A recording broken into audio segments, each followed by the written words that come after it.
Opa! Tudo bem com você? Seja bem-vindo a mais um vídeo de resolução de exercícios de física dos grandes vestibulares. Eu sou o professor Guma, você está no canal do Prof. Guma, o canal que ajuda você a resolver exercícios de maneira didática e que nesse momento está gravando o vestibular da Universidade Estadual de Londrina, o UEL 2020.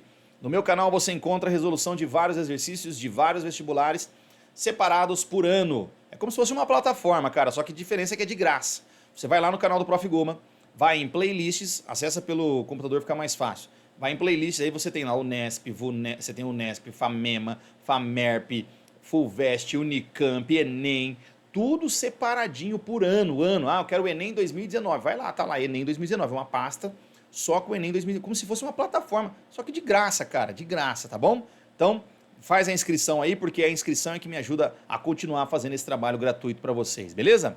Exercício que nós vamos fazer agora é um exercício de movimento circular, MCU, olha só, a questão de número 50. Diz o seguinte: no Museu de Ciência e Tecnologia da UEL, existem experimentos que possibilitam ao público visitante entender a física, olha que legal isso, de maneira bem divertida, né? De maneira divertida. Um deles é a base giratória, esse experimento é muito bacana, cara, usada para explicar situações nas quais as grandezas físicas se relacionam com o movimento circular. Sobre o movimento circular e mecânica, considere essas afirmações a seguir. Ó, questão teórica, cara. A UEL tem dessas, hein? Questões teóricas, tem que saber algumas coisas, uns detalhezinhos meio chatos às vezes, né? Mas olha só. Questão número 1, item número 1. No movimento circular, a resultante das forças que agem sobre um visitante é orientada para a direção tangencial. Deixa eu só te explicar sobre esse experimento que o exercício não falou. Esse experimento você pode fazer na sua casa. Se você tiver duas coisas pesadinhas, veja que o cara está segurando dois halteres ali, né? Dois pesos na mão. Se tiver uma cadeira de escritório dessas que giram, tipo essa que eu tenho aqui, ó. Tá bom? Se você pegar esses dois pesos e se girar com o braço aberto, gira e depois você fecha para você ver. Você vê que sua velocidade aumenta, cara. É muito louco isso, tá? Faz esse experimento na sua casa e vai ver que interessante que é. Então cuidar para não cair da cadeira, tá bom? Porque às vezes aumenta a velocidade de uma forma que você chega a cair. A velocidade, a frequência angular, a velocidade angular do negócio aumenta. Olha só, amiguinhos. Então, voltando para a questão número 1. No movimento circular, aí ele está falando de um movimento circular qualquer. A resultante das forças que agem sobre o visitante, nesse caso é o visitante sentar na cadeira mesmo, é orientada para a direção tangencial. Bom, não. Não, porque ele falou simplesmente movimento circular. Gente, se o movimento é circular, cuidado aqui, ó, cuidado. Ele não falou MCU, porque é o seguinte, se você tiver um movimento circular e uniforme, se for uniforme, quer dizer que a velocidade escalar não varia. Se a velocidade escalar não varia, então um corpo que gira num movimento circular, só apagar aqui, né? Ó, um corpo que gira no movimento circular, era para ser uma circunferência aqui, tá bom? Ele tem uma velocidade escalar constante. Se fosse movimento circular, ele teria uma velocidade escalar constante, e aí a resultante centrípeta, a resultante seria uma resultante centrípeta. Ele teria uma resultante aqui apontando para o centro, tá? Essa seria a força resultante sobre ele. Agora, no movimento circular qualquer, se ele estiver aumentando a velocidade ou diminuindo a velocidade, aí vai ter uma aceleração tangencial, então também vai ter uma força tangencial, caso o movimento não seja uniforme. E aí a resultante dessas duas forças, ela não é tangente à trajetória. Então, mesmo que não tenha aceleração, ou mesmo que tenha aceleração, a resultante nunca será tangente no movimento circular. No movimento circular, nunca a resultante é tangente. Nunca, nunca. Porque senão não faz curva, tá bom? Nunca é tangente. Tem que ter uma força para o centro. Isso faz com que, caso tenha aceleração, tenha uma resultante inclinada. Se não tiver aceleração, a resultante é essa só, tá, gente? Mas se tiver aceleração, tem as duas e a resultante seria essa, ó. Então, nunca será tangente no movimento circular. Combinado? É isso que eu quero que você guarde. Movimento é MCU, é movimento circular, independente de ser uniforme ou não. É circular? Então a resultante não é tangente. Não tangente. É isso. Então tá errado aí. Número 2. No movimento circular e uniforme, agora é MCU, ó, movimento circular uniforme, a aceleração linear, que é geralmente a aceleração tangente, será maior quando o intervalo de tempo para percorrer o ângulo descrito for menor. Ó, não tem essa aceleração. Se é uniforme, a única aceleração que ele tem é a centrípeta, só aquela que aponta para o centro. De novo, se o movimento é circular uniforme e você tem uma bolinha de golfe, ela tem uma velocidade v. Então a única força que ela tem, se é MCU, ela só vai ter resultante centrípeta, tá? Força centrípeta, tá bom? Então dizer que ela será maior, aceleração, e só aceleração centrípeta consequentemente, tá?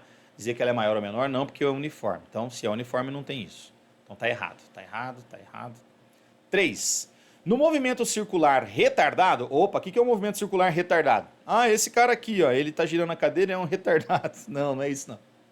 Ó, se você tem um movimento circular retardado, significa que se a sua bolinha tem uma velocidade,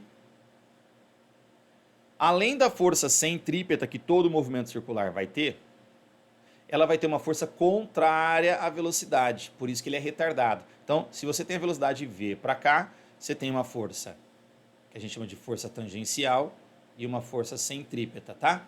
Por que tem centrípeta? Porque faz curva. Se faz curva, tem centrípeta. Põe isso na sua cabeça. Fez curva, então tem centrípeta. E a tangencial? A tangencial é aquela que faz esse v aqui aumentar ou diminuir. Como o movimento é retardado, quer dizer que o v está diminuindo, então tem que ter uma tangencial para trás, tá? Beleza? Então, no movimento circular retardado, ou seja, freando, a força tangencial deverá ser de sentido contrário da velocidade. Isso, cara, legal! Acertamos uma daqui, achamos uma correta. 3, beleza. Número 4. No movimento circular uniforme, de novo, movimento circular uniforme é aquele em que a velocidade escalar é constante. A aceleração centrípeta terá um valor maior quando o raio da trajetória for menor. Muito cuidado agora, presta atenção. Qual é a formulinha da aceleração centrípeta, você sabe? A aceleração centrípeta, ela é a velocidade escalar ao quadrado, que ela é constante sobre o raio, certo?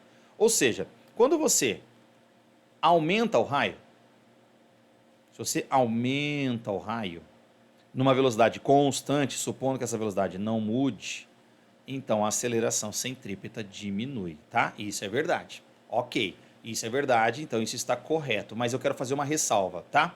Então a alternativa correta é a 3 e a 4, cadê 3 e 4? Letra C, de certamente vou me inscrever no canal do Guma, mas atenção agora que tem uma ressalva que eu quero fazer aqui. Pessoal, vamos imaginar agora que nós estamos falando do movimento desse cara, esse cara está sentado nessa cadeira.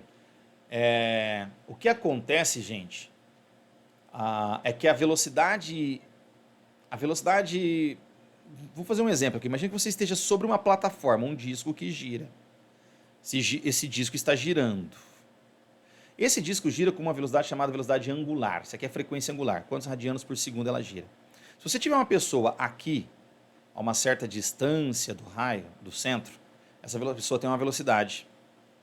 Essa pessoa tem uma velocidade V1. Se tiver um ponto mais distante, essa pessoa tem uma velocidade V2. Mesmo que as duas tenham a mesma velocidade angular, quanto mais afastado do centro você tiver, maior é a sua velocidade escalar. Tá? Maior é a sua velocidade escalar. E a velocidade escalar no movimento circular, ela é dada por 2πr sobre período, ou 2πr vezes frequência. O que eu quero dizer é o seguinte, gente, que se você aumentar o raio, você também aumenta a velocidade escalar. Então, se a gente colocar na formulinha da aceleração centrípeta, isso que eu acabei de falar, seria o seguinte, quem é a velocidade escalar?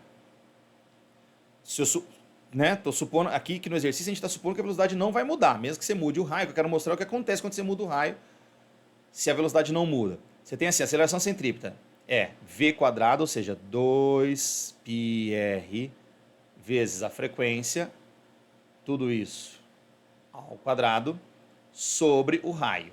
Isso aqui é a aceleração centrípeta, peguei essa fórmula aqui, tá? Ó. Agora, se eu elevar tudo isso aqui ao quadrado, vai ficar assim, ó, 4π quadrado sobre raio quadrado vezes frequência ao quadrado. Isso aqui sobre r.